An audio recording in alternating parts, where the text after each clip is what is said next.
Bien, hermanos, vamos a dar esta idea clara de los profetas que fueron antes del exilio, durante el exilio y posterior al exilio.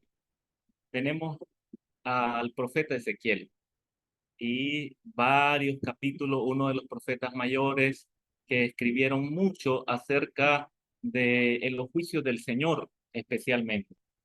Y decimos, ¿por qué tenemos que estudiar el libro? Bueno, porque en primer lugar contiene las visiones y las profecías que Jehová Dios transmite al pueblo de Israel y también no solamente Israel como las 10 tribus, sino también a Judá y a otras naciones. Y también porque Dios llamó a ministrar eh, a los judíos que estaban cautivos en Babilonia. Había un grupo que había sido llevado, entre ellos Ezequiel, y mientras él estaba ahí profetizando, Jeremías estaba profetizando en el pueblo que había quedado. Ahora, si ustedes ven, estos dos profetas, Jeremías y Ezequiel, son simultáneos, solo que en diferentes lugares. Ezequiel es un libro que el Señor está al tanto de su pueblo en Babilonia y donde quiera que esté. Entonces, estamos estudiando esta profecía donde los alumnos aprenden acerca de que Dios llama a sus profetas para ser atalayas y advertir del peligro a sus hijos siempre. Hasta en el Nuevo Testamento nosotros encontramos de que Dios siempre advierte antes que venga un juicio, siempre nos está advirtiendo. Muchos de nosotros en el tiempo presente, cuando escuchamos un consejo que no nos favorece por estar en contra de las necesidades o estar en contra de lo que nosotros hacemos, siempre estamos a la defensiva. Siempre sentimos como que nos persiguen, como que no nos entienden, como que no nos comprenden y quisiéramos que nos aprobaran la forma en que nosotros queremos conducir nuestra vida, controlar todos los aspectos de nuestra vida. Sin embargo, Dios es un Dios soberano sobre todas las naciones y no solamente con su pueblo, sino con otras naciones. Dios establece juicios y los juicios de Dios, hermanos, son inminentes y son soberanos. La intención de Dios es que siempre haya una esperanza para los que confían en su palabra. Eh, a pesar de ocurrir todas las visiones del profeta Ezequiel en una época donde se estaba destruyendo a Jerusalén, este libro está repleto de esperanza. Siempre hay esperanza. Sin embargo, eso no limita a Dios a hacer justicia, aunque siempre hay un llamado a la obediencia, la desobediencia trae un juicio. Sin embargo, Dios siempre habla de una época de renovación donde Jehová se encargaría de buscar un remanente que hubiese sido filtrado, purificado, que hubiese sido saneado, que ese remanente que vendría de regreso vendría con un corazón nuevo, con una mentalidad diferente. Ahora, esta época futura, porque lamentablemente no se arrepintieron, esta época futura de renovación daría un espíritu nuevo a los creyentes, ayudaría a vivir las leyes que Jehová les estaba dando para preservación, para conservación, para sobrevivencia y para que se restaurara el honor. Hay muchas cosas, hermanos, que uno cuando las pierde no las vuelve a recuperar, pero Dios siempre nos da una oportunidad para que corrijamos nuestros errores, siempre. Y con esto puntualizo algo en el tiempo presente. Nosotros fuimos obedientes a la palabra del Evangelio, fuimos bautizados, pero en algún momento hemos fallado. En algún momento tenemos pecados ocultos. En algún momento tenemos ataduras. Y tal vez si salieran a luz, porque a veces se conservan en secreto, nos daría vergüenza que las personas se enteraran de nuestros pecados en el pasado, de nuestros pecados ocultos, aún después de haber sido convertidos al Señor. Pero sí es importante, hermano, la confesión.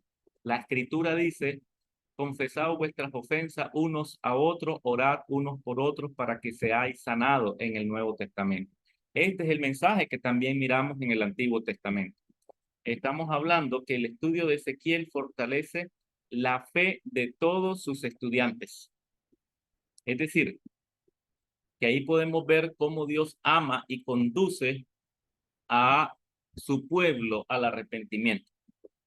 Ustedes saben, hermanos, que en el Nuevo Testamento, en la iglesia, hay miembros que muchas veces se conducen mal, obran mal, actúan mal. Es más, son amonestados y se enojan, se incomodan a una amonestación, a una exhortación, a un llamado de atención. Hoy por hoy, las personas no aceptan la corrección, la reprensión, el consejo, se rehúsan. Las nuevas generaciones son más difíciles. Las generaciones viejas también se rehúsan porque creen que pueden hacer las cosas como ellos dicen. Y la humildad es algo ausente. No crean de que solo ha existido en el pasado. Ahí encontramos de que el pueblo de Dios, hermano, tenía ídolos en el mismo templo, dentro, fuera. Era increíble, aún era una traición completa al Señor, tanto que la visión de la gloria de Jehová no solo se manifiesta en libros como el profeta Isaías, sino también que se manifiesta en libros como el profeta Ezequiel, donde se mira la gloria de Dios y en otra visión se ve de que la gloria de Dios se va y se va con los que van cautivos. Sale del templo después de la destrucción del lugar santísimo, donde estaba la presencia de Dios, y acompaña a su pueblo. Y es lo que nos dice el Señor, que Dios va a estar con nosotros todos los días hasta el fin del mundo. Un pasaje que tenemos que citar estudiando a Ezequiel es aquel que dice la Escritura: el que comenzó la obra en ustedes la perfeccionará hasta el día de la redención, en que seamos justificados por la sangre de Jesucristo. Entonces, transformar a las personas, transformar a las naciones, era uno de los propósitos de Dios, y que las personas, las naciones, se arrepintiesen de sus iniquidades para recibir la misericordia, el amor y el perdón de Dios. Hoy podemos decir que hay una crítica altísima, pero muy alta, respecto a, el verdadero testimonio de los creyentes. Las personas dicen: yo no quiero ir a una iglesia para actuar como Arnaldo Rojas.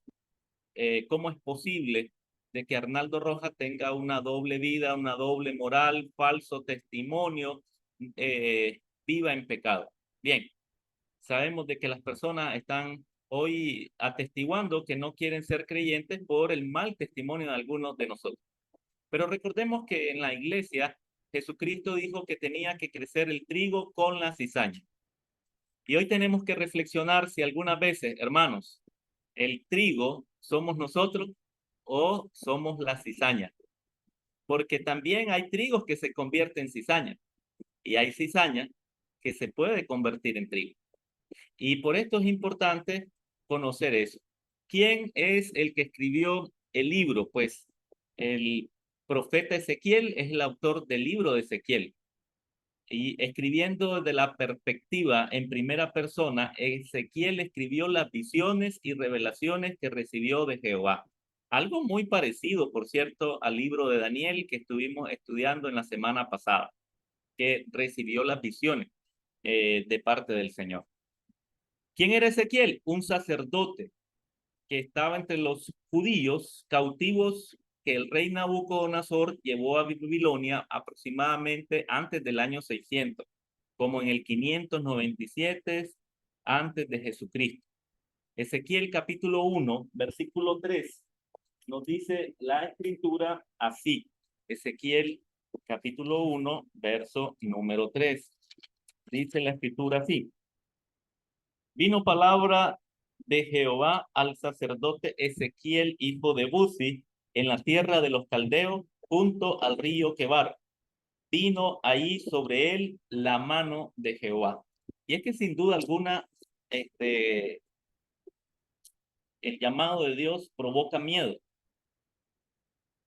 Es más, el llamado de Dios es una cosa, pero cuando tú acudes al llamado de Dios, una vez que inicias, hermano, no paras, no terminas. Dios te lleva aquí, te trae allá. Es increíble lo que sucedió con Ezequiel. Ahora, en el capítulo 24 de Segunda de Reyes, nosotros encontramos ese acontecimiento que los babilónicos, o los babilonios, perdón, llevaron cautivo a los hombres principales de la tierra de Jerusalén de aquella época. Entonces ahí es posible que haya ido Ezequiel. Ezequiel era un joven, no había iniciado su ministerio.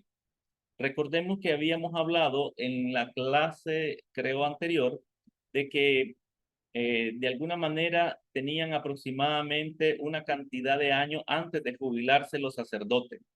Habíamos hablado de eso, pero su ministerio iniciaba a los 30 años. Ezequiel ni siquiera había cumplido 30 años, pero como habíamos hablado, pues tenía profetas simultáneos y él profetizó y comunicó la palabra de Jehová a los exiliados judíos aproximadamente en la misma época en que Jeremías profetizaba en Judá de los que se habían quedado y Daniel profetizaba en la corte de Babilonia. Entonces, tuvo aproximadamente su compendio entre el 592 al 570. Bien, no es fácil, hermano, ser llevado al extranjero. Si ustedes no han viajado al extranjero, pues no es algo tan fácil. Él estuvo más o menos en lo que hoy se conoce como Tel Aviv, junto al río Quebar. Y cuando estaba ahí junto al río fue cuando Ezequiel escribió que los cielos fueron abiertos y vio las visiones del Señor. Debe ser sorprendente recibir una visión así como la del profeta. Hoy nosotros solo podemos viajar a través del lenguaje literario de los profetas, pero si usted trata de usar su imaginación, usted podrá más o menos percibir lo que el profeta estaba recibiendo. Esto es de alguna manera maravilloso, algo excepcional, increíble, muy importante. Entonces, pudiéramos decir que Ezequiel fue llevado al cautiverio 11 años antes de la destrucción de Jerusalén. El tema de su profecía es precisamente la destrucción de Jerusalén, el juicio sobre el pueblo y finalmente el regreso de los exiliados y el futuro glorioso de Israel. Entonces, esto me lleva a pensar increíblemente de que Ezequiel tuvo un panorama completo. Él era parte de los deportados. Él estaba fuera de su hogar, fuera de su nación. Y las personas que salen de su país y están en otro lugar, pues sienten un amor de patria que no pueden ver, que no pueden percibir. La cultura, eh, el arte de la cocina de su propio país, las personas no están, sienten nostalgia, sienten tristeza, sienten soledad, sienten decepción y todo esto que sentía el profeta también junto con el pueblo que había sido llevado, se le sumó las visiones del Señor de que los que habían quedado allá estaba todavía el templo, pero iba a ser destruido. Imagínense la connotación, la gran dimensión de la visión que Dios le estaba mostrando al profeta Ezequiel. Él, él supo de parte del Señor en las visiones de que iba a ser destruido Jerusalén, iba a ser quemada, y de alguna manera los que estaban ahí iban a seguir traicionando al Señor con idolatría, pero Dios tenía un proyecto de restauración para ellos. Entonces es sorprendente esta parte. Saben que la narrativa lleva un orden y coherencia, definitivamente. El libro tiene un carácter profético de un joven y también el tema es precisamente la destrucción de la ciudad y el juicio de la ciudad, también de las otras naciones y el regreso. Esto me lleva a pensar de que de alguna manera, hermano, este panorama es como ver de antemano lo que va a acontecer, pero aunque no estamos hablando como no de lo que va a suceder en el pasado, de lo que ya te sucedió, una explicación, no, una explicación de lo que va a suceder en el futuro, pero que te va a suceder para mal. Cuando nosotros nos enteramos que nos puede pasar algo mal y alguien nos advierte y nos libramos de ese peligro, agradecidos estamos, hermanos, con aquellas personas que nos libró de algún peligro. No hagas esto porque te puede acontecer esto. Y no lo hace y mire, nos libró de la muerte, de cualquier peligro que tengamos. Y estamos agradecidos con esas personas. Pero Dios estaba mostrando esto de antemano para que no cayeran en semejante ejemplo de desobediencia y sin embargo, esta fue la razón principal por la que se escribió el libro, anunciar el castigo de Dios sobre Israel, las otras naciones y predecir la salvación final para el pueblo de Dios. Saben que hay palabras clave en el libro de Ezequiel según la versión de Reina Valera 1960. Número 1, hijo de hombre. Palabras clave. El pacto. Otra palabra. La visión o las visiones. La gloria del Señor. El espíritu. También hay una palabra muy clave que se llama sabréis. Y cuando hablamos de saber o sabréis en futuro, estamos hablando de sabrán, conocerán que yo soy Jehová. O sabréis que yo soy Jehová.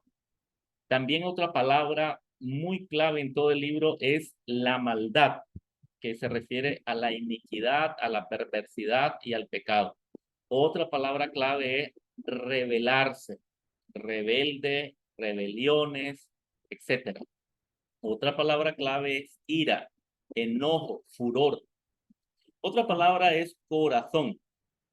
Otra palabra es ramera, fornicar, fornicación, adulterio, adulterios, adulterar, prostituirse. Bien, palabras que vamos a encontrar en todo el libro como el Hijo del Hombre. Y es algo que también nosotros ya lo encontramos en el Nuevo Testamento cuando se repite acerca de Jesús, el Hijo del Hombre. Entonces, palabras que son clave. La palabra espíritu.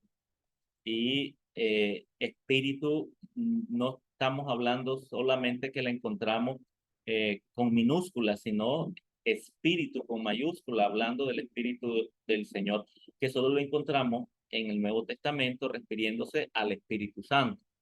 Pero bien, ahí encontramos mucho de esta palabra. El énfasis es la inevitable caída de Jerusalén. Eso ya lo habíamos dicho, especialmente el de idolatría.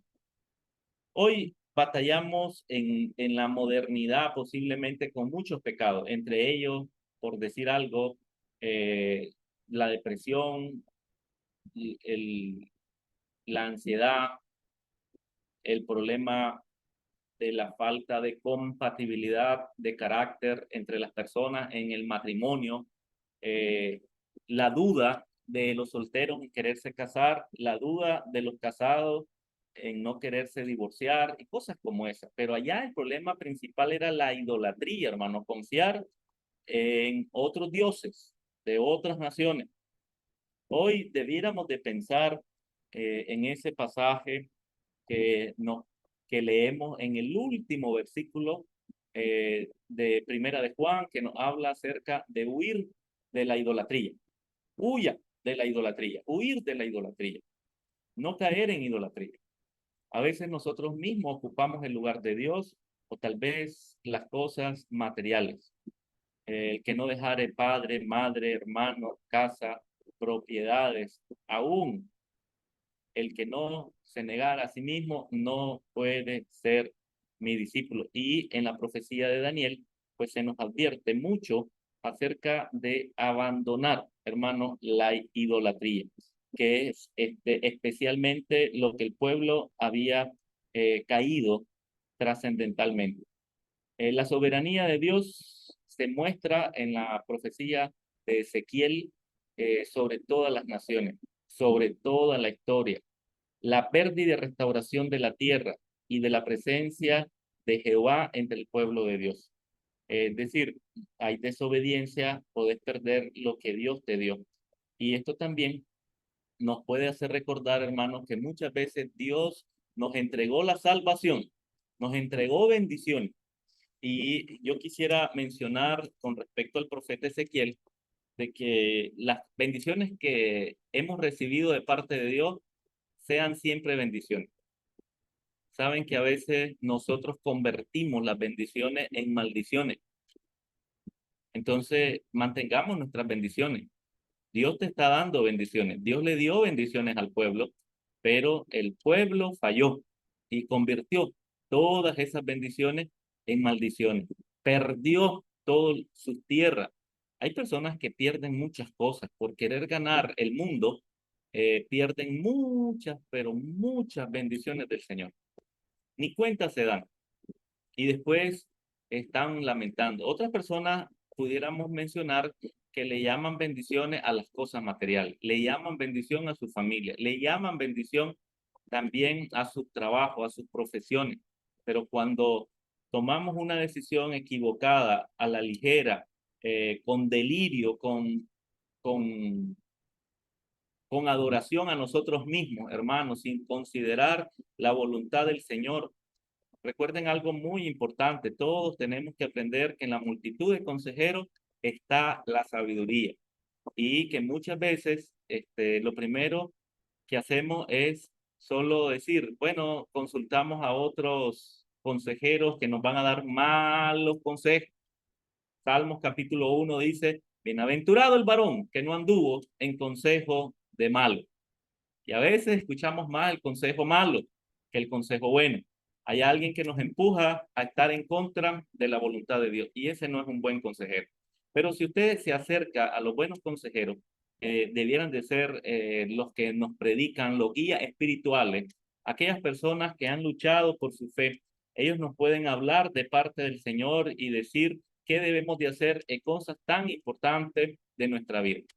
Si usted se siente débil, si usted siente, estimados, amados en el Señor, estudiantes de la palabra, de que algunas veces está casi cayendo en una tentación, busque a alguien que le pueda ayudar a no caer en semejante ejemplo de desobediencia. Cuando se sienta débil, alguien le puede apoyar. Todos lo hacemos y buscamos a un hermano, a un amigo, a una amiga espiritual que nos guíe y que nos dé consuelo y fuerza. Y lo que dice la escritura allá en 1 Corintios, capítulo 10, versículo 13, que Dios juntamente dará con la tentación la salida para que podamos resistir el día malo. Entonces, cuando usted no mire la puerta abierta, no mira puerta, usted está atribulado con el problema que está atravesando, recuerde que la presencia del Señor va, inclusive se fue con los cautivos allá a Babilonia. Allí estaba Dios con ellos. Eso era parte de la profecía de Ezequiel y para nosotros también representa de que Dios nos va a acompañar hasta en el momento de las tribulaciones. Solo es que hay que confiar en Dios y abrir los ojos y ver esa puerta abierta. Juntamente con la tentación dará la salida, la puerta abierta para que podamos resistir el día malo. Y también sucedió con el pueblo. Pero lógicamente había un anuncio de advertencia que no lograron ver, no miraron esa puerta abierta. ¿Cómo podemos hacer nosotros ver el, para ver de alguna manera el libro? Pues algo que debiéramos de recordar un poquito, es que en la época del profeta Ezequiel, en la época del profeta Ezequiel, bueno, los reyes de Babilonia iniciaron aproximadamente en el 600, pero entre el 605 al 562 está Nabucodonosor. quiero decirles que Ezequiel, bueno, vamos a, vamos a compartir un poquito la pantalla para poder explicarlo un poco en énfasis. Bueno, permítame. Ok, creo que sí los miramos, ¿verdad? Sí miramos la cronología. Eh, Aquí tenemos los gobernantes y profetas de la época de Ezequiel. Y tenemos más o menos entre el 660 hasta el 500 aproximadamente. Y logramos ver, estimados estudiantes, que de los reyes de Babilonia, iniciando el imperio en el 620, en el 605 inició Nabucodonosor. Antes del 620, pero en el 605 Nabucodonosor hasta el 562. Luego, pues, tuvieron otros gobernantes como Neriglissar, pero hay uno que se llama Edilmero de Ax, que tal vez lo van a escuchar cuando estudien un poco acerca de los reyes de Babilonia, y también está Labasi Marduk, un poco más en la historia, pero Nabonido es alguien de que sí se escucha, y Belsasar. Belsasar. Belsasar es el que estudiamos en el libro de Daniel acerca de que Belsasar era el que se miró la escritura en la pared. Bien, pero de los últimos reyes de Judá teníamos a Joacim, y acá pudiéramos decir de Joacim, que estuvo 3 meses, pero le siguió Sedequía, el último rey de Israel. Ahora, estuvieron aproximadamente 70 años, desde el 605 hasta el 536, cuando está el decreto de Ciro y comienza la primera deportación. Y en el 536 comienza la reedificación del templo, parte de las profecías que tenía el profeta Ezequiel. Pero Ezequiel lo miramos antes, allá, entre el 593 y el 559, simultáneo a Daniel, que está desde el 605 al 536. Y si ustedes miran, también está Jeremías del 627 al 574. Bien, Daniel y sus amigos iniciaron ahí en el 605, pero Ezequiel está en el 593, un poco después, porque estamos hablando antes de Cristo, ¿verdad? Entonces, iniciamos con los números mayores hacia los números menores, que es el año cero. Ahora, el reino del sur en los últimos reyes y los profetas, Ezequiel y los profetas de su época, que fueron Jeremías y Daniel, pues hicieron como un acercamiento al trabajo simultáneo que tenía la profecía del Señor. Yo no me puedo imaginar, imagínense, un profeta hablando entre los cautivos, otro hablando en el reinado, otro hablando en los que quedaron, y aún así no obedecieron la palabra del Señor. Fueron rebeldes, increíblemente rebeldes. Es sorprendente, es sorprendente cómo algunas veces, hermanos, aunque hubo muchos profetas mayores como Isaías, como Jeremías y Ezequiel, hasta Sofonías de los profetas menores, que tienen la misma secuencia básica de mensaje. Número 1, oráculos con Israel. Número 2, oráculos con las naciones. Número 3, consolación para Israel. Pero no se retractó el pueblo. Vuelvo y les repito, Jeremías, Isaías y Ezequiel de los profetas mayores, y Sofonía, el mismo aspecto literario, el mismo mensaje del Señor. Los oráculos con Israel, con las naciones, y la canción y la consolación para el pueblo de Israel. Y no obedecieron. Ahora, quisiera, eh, antes de estar buscando la parte final de, de esta conclusión del profeta Ezequiel, quisiera preguntarles a ustedes qué hubiese pasado si nosotros hubiéramos recibido esa calidad de mensaje del profeta. Éramos judíos, ¿qué hubiese pasado? Solo se imaginan, antes de darles participación, Ezequiel capítulo 14. Ezequiel capítulo 14, versículo 14. Si estuviesen en medio de ella estos tres varones, Noé, Daniel y Job, ellos por su justicia librarían únicamente sus propias vidas, dice el Señor. Imagínense, el Señor convoca a Noé, convoca a Daniel y convoca a Job. Y eso mismo aparece en el versículo número 20, 14, 20, 14, 14 y 14, 20. Y estuviesen en medio de ella Noé, Daniel y Job. Vivo yo, dice el Señor, no librarían al hijo ni a la hija. Ellos por su justicia libraríanme solamente sus propias vidas. ¿Se imaginan que aunque eras profeta, no podías librar al pueblo porque el pueblo no quería librarse? Esto es sorprendente y me gustaría que anotaran esos pasajes en Ezequiel 14, 14, 14, 20 y eso nos llena de una impresión grandísima de saber que ellos no iban a cambiar, no iban a ser librados por nadie, hermano. Es que si ellos hubiesen obedecido, lo iban a hacer. Pero dice el Señor, aunque estuviese, Job, aunque tuviese Daniel. Y también dice la escritura que aunque estuviese, dice el versículo 14, 14, Noé, no podrían librar al pueblo.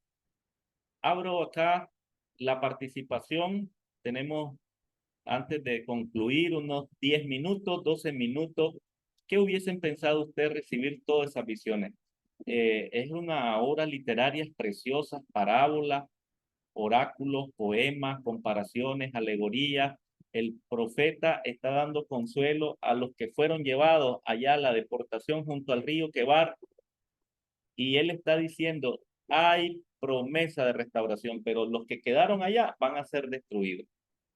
¿Qué creen ustedes si estuviesen escuchando el mensaje en una nación extranjera que fueron llevados cautivos? ¿Qué harían ustedes? ¿Harían un cambio significativo en una nación donde ya no es su nación y lo que quedó de su nación, si es que pensaban regresar, hermano, va a ser reducida a cenizas? ¿Qué actitud tendrían ustedes? Ok, levanten la manito y quisiera escucharles. Ok, hermana Reina, van levantando las manitos y en ese orden una pequeña participación. Hermana Reina, iniciamos. Amén.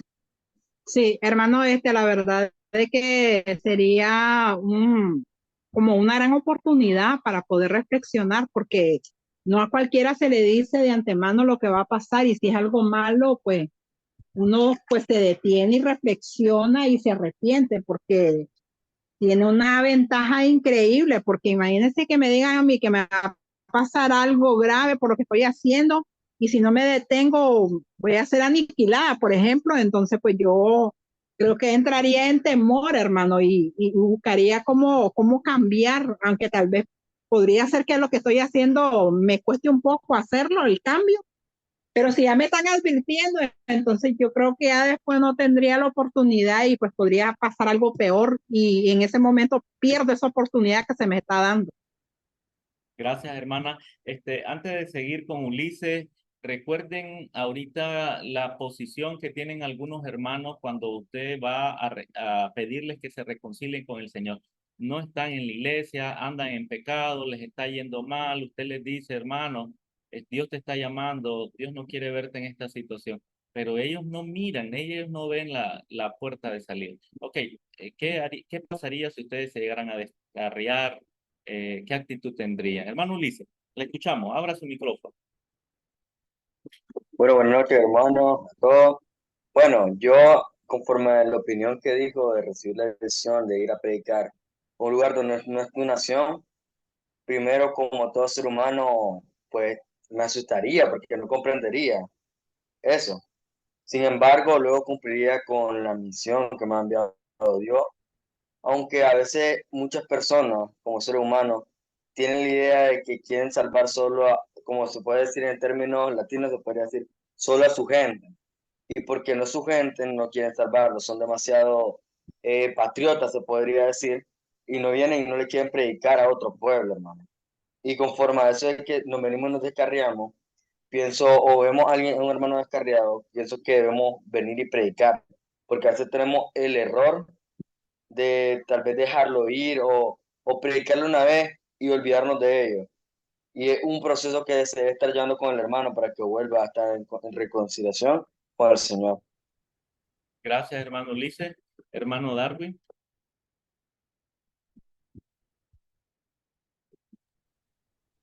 Bendiciones, hermano, bendiciones a todos. Amén. Sí, hermano, cuando, digamos, el pueblo de Israel, cuando observamos las escrituras que cae en pecado, ¿verdad? Y no reacciona, porque las escrituras nos muestran, cuando las leemos, nos muestra de todo lo que va a acontecer en el futuro, de todo lo que no deberían de hacer, porque cuando vemos, por ejemplo, cuando Moisés saca al pueblo de Israel, lo saca de Egipto, digamos, cuando lo saca de Egipto, vemos que lo que ellos hacen y viendo las cosas que Dios hacía por ellos, las maravillas, como Dios, digamos, hacía proezas en el desierto y todas esas cosas y ellos no vieron. Y lo mismo pasa con nosotros, lo mismo está pasando en nuestras iglesias. Por ejemplo, cuando nosotros vemos digamos, dentro de nuestras iglesias, vemos la cuestión del pecado y todo eso, los hermanos no quieren reconocer. Aunque uno le enseñe las escrituras, es muy difícil. Y esto, digamos, está pasando en todas las iglesias, en las iglesias de Cristo. Hay que ser sinceros. Aunque no, por ejemplo, hay muchos de nuestros predicadores, digamos, hay unos que están a veces hasta por dinero, ¿verdad? Hay otros que, digamos, no vamos a decir que no todos, ¿verdad? Pero sí, digamos, hay muchos que están de esa forma y hay muchos que están buscando algo que digamos, que les ayude en su vida, digamos, social y no en sí, en su vida espiritual. Algo muy importante cuando vemos y leemos, por ejemplo, en Mateo, cuando dice nuestro Señor Jesucristo que hagamos tesoro en el cielo. Y eso es el problema, que no estamos haciendo tesoros en el cielo, sino que los tesoros que estamos haciendo, más que todo, es acá en la tierra. O sea, a veces más que todo para que nos miren. A veces las personas que tienen bastante conocimiento, a veces se creen más que los demás hermanos que no tienen conocimiento. Gracias, hermano Entonces, Darwin. Sí, continúe, hermano, sí, si es va. algo difícil. Ok, gracias, hermano Darwin. Hermano Ronald.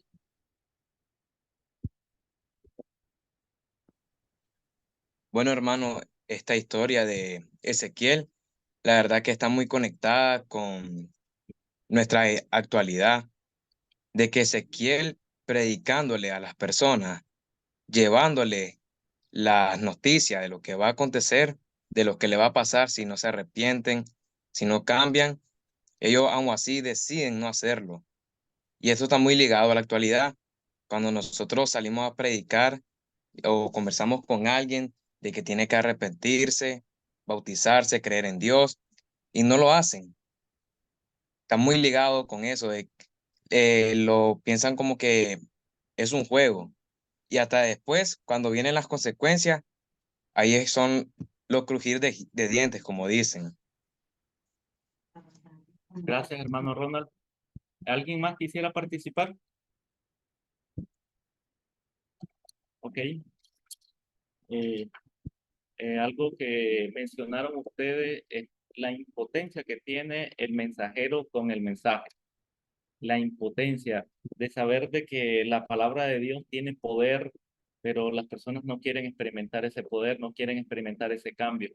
¿Saben? Esto es algo que hasta el día de hoy nos sucede a nosotros. El mensajero dice qué va a pasar en el futuro y de qué se van de a qué se van a tener las personas desobedientes. Y es ahí cuando hace el trabajo de atalaya. Y de alguna manera, pues, como dice un poema de Rubén Darío acerca de el Francisco de Asís y el hermano Lobo, pues el predicador regresa triste. ¿Por qué? Porque las personas no quieren obedecer la palabra. A veces las personas inclusive desprecian a los demás, al prójimo. Es algo que debemos de luchar en las iglesias, de no descuidar, despreciar al prójimo, de no pensar de que somos los únicos que vamos a tener salvación. Hay que compartir el mensaje, hay que buscar a los perdidos. Recuerden la parábola que nos enseña de ser aquel pastor de que deja las 99 y va por la oveja perdida.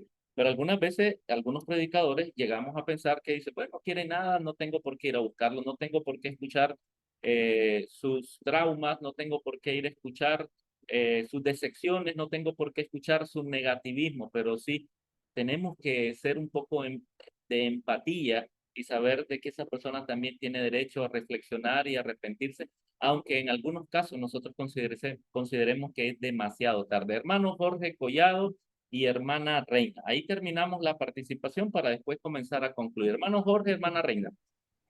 Buenas noches, mi hermano. Bendiciones a todos. Amén. Bueno, esto es bastante importante, hermanos, porque en la actualidad, como se ha mencionado, de que estamos similar o peor que el pueblo de Israel por la desobediencia, ¿verdad? Hay algo muy fundamental. Lamentablemente, para muchos cristianos, cuando ya han sido bautizados y recaen en el pecado, en la desobediencia, llega el diablo a hacerle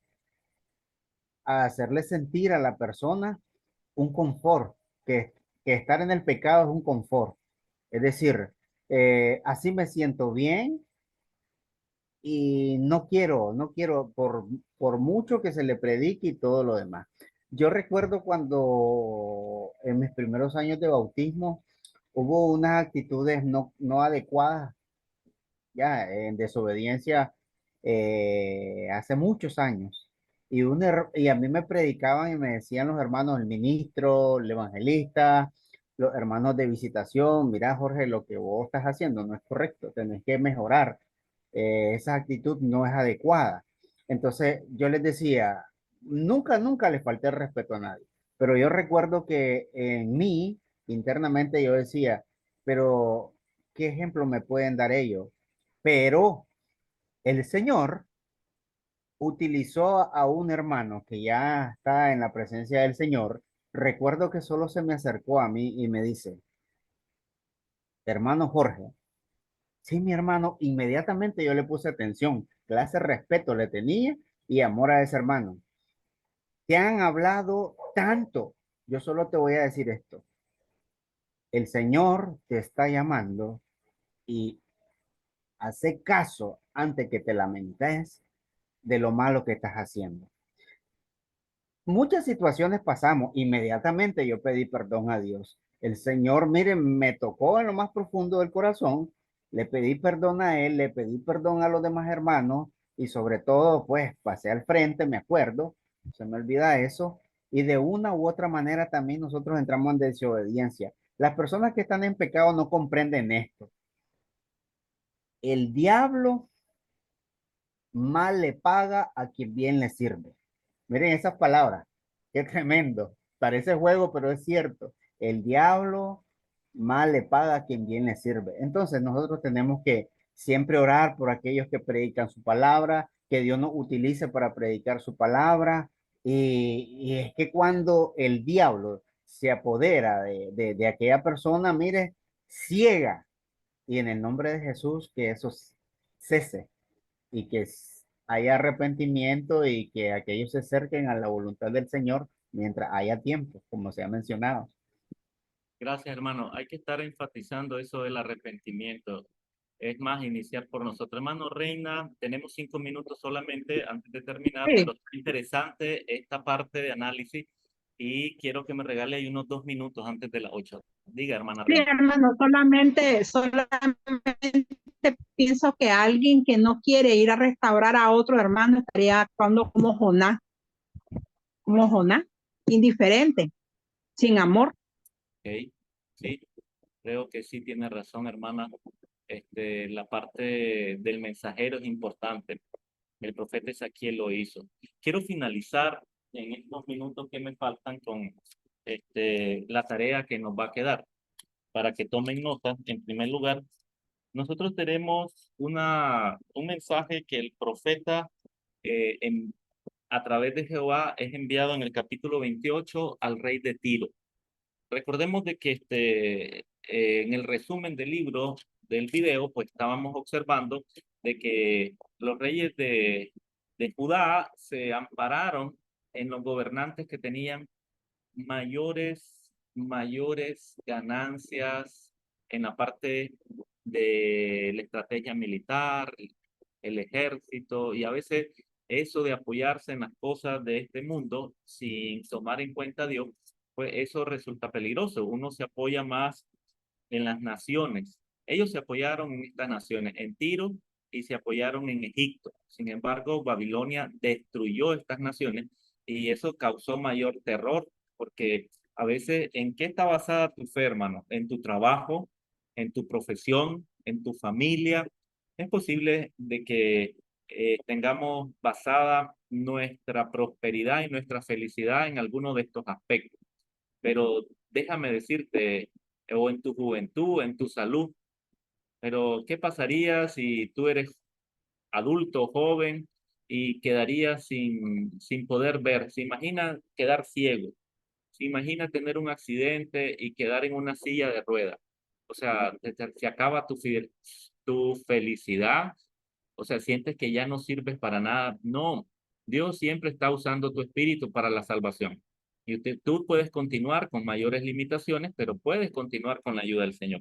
Pero Dios envía un mensaje en el capítulo 28 y hay una representación de Satanás como el verdadero rey de Tiro que instigó al gobernante terrenal.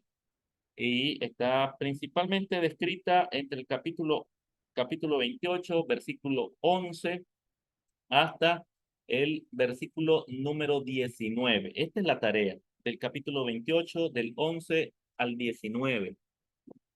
Hacer un análisis que tiene que ver Satanás con el rey de Tiro, porque de alguna manera se hace una reflexión acerca de eso. También lo encontramos en otros profetas que hablaron de la representación de Satanás. Isaías fue uno, habíamos hablado de eso cuando hablamos de Isaías, pero también Ezequiel capítulo 28, versículo 11 al 19. Un análisis de, de, la, de la representación de Satanás a través del rey de Tiro. Saben, hermanos, de que Satanás siempre ha querido destruir al pueblo de Dios. Siempre ha querido destruir. Y un pasaje que nosotros encontramos en la parte profética de Jesucristo que dijo, ni las puertas del Hades prevalecerán contra la iglesia. Y yo te digo que tú eres Pedro, y sobre esta roca edificaré mi iglesia. Ni las puertas del Hades prevalecerán contra ella. Así que a veces el pueblo de Dios es sometido, es zarandeado, es golpeado, es perseguido. Y a veces, hermano, se cumple la palabra profética de Jesús. Dice que destruiré al pastor y las ovejas serán dispersas. ¿Saben qué importante es cuidar a nuestros pastores? Orar por ellos, cuidarle, ayudarle. A veces son ellos los que nos ayudan, ellos son los que nos buscan. Y Ezequiel también habla de Jesucristo como el pastor. Ezequiel habla de Jesucristo como el retoño. Así que pensemos en esto. También debemos de orar por nuestros guías espirituales. Y a veces hablar un poco con ellos, llamarles y decirles cómo está este día, cómo se siente, cómo está de salud, algún problema que quiera compartir. Aquí les traigo, aunque sea, ¿verdad? Una tomita de café con un pancito, platiquemos, oremos. Creo que es importante. Ellos nos visitan y a veces nadie visita a los pastores. A veces están solos. Inclusive, cuando Jesús se fue con 2 de sus discípulos, hasta se durmieron. Pero bien, aquí está el libro de Ezequiel. Un libro fabuloso. La paz del Señor sea con ustedes. Terminamos.